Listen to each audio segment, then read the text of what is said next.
এবার 2026 আইপিএলকে নিয়ে ইতিমধ্যেই উত্তেজনা শুরু হয়ে গিয়েছে।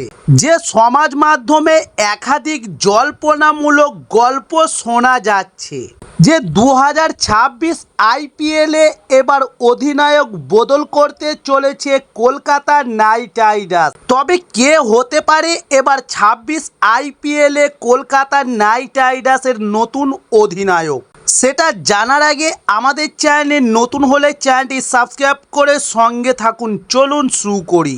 তবে 2024 সালের আইপিএলে চ্যাম্পিয়ন হয়েছিল কলকাতা নাইট রাইডার্স। এরপর অধিনায়ক বদল করা হয়।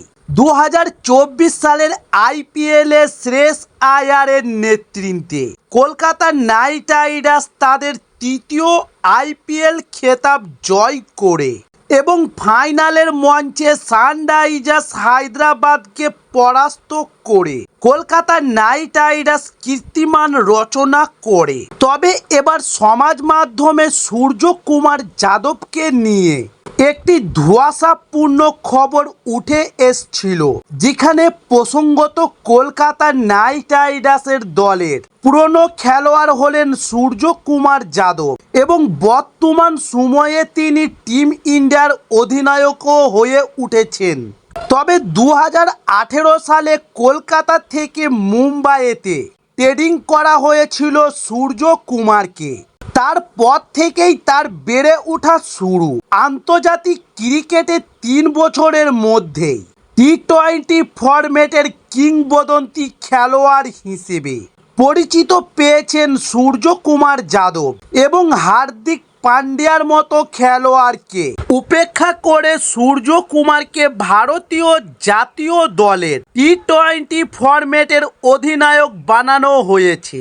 তবে এবার সূর্যকুমার যাদবকে কলকাতার টিম ম্যানেজমেন্ট তাকে দলে নেওয়ার প্রস্তাব রেখেছে এবং মুম্বাই ইন্ডিয়ান্সের কাছে চলতি মাসের তৃতীয় সপ্তাহে শোনা গিয়েছে যে কলকাতা ফ্র্যাঞ্চাইজি তাদের অধিনায়ককে সরিয়ে দিয়ে সূর্যকুমার যাদবকে ট্রেডিং করতে চলেছে। তবে আবারও একটি খবর সূত্রে জানা যাচ্ছে যে আসন্ন আইপিএলের সূর্যকুমার যাদব নয়, বরং মুম্বাই ইন্ডিয়ান্সের সফল অধিনায়ক রোহিত শর্মাকে কলকাতা নাইট রাইডার্স দলের অধিনায়ক হিসেবে দেখা যেতে পারে।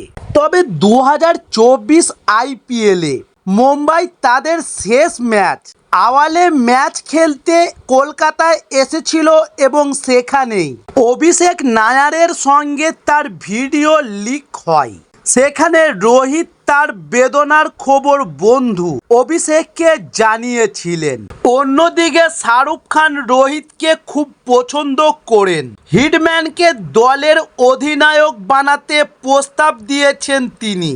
এরপরই রোহিত শর্মা একটি সাক্ষাৎকারে জানিয়েছিলেন যে মুম্বাই ব্যতীত রোহিত কলকাতা নাইট রাইডার্স দলকেই নেতৃত্ব দিতে পছন্দ করবেন এবং তিনি মন্তব্য করে জানিয়েছেন যে কলকাতায় এবং ইডেন গার্ডেন্স আমার খুব পছন্দের, কারণ আমার জীবনে অনেক স্মৃতি জড়িয়ে আছে সেখানে।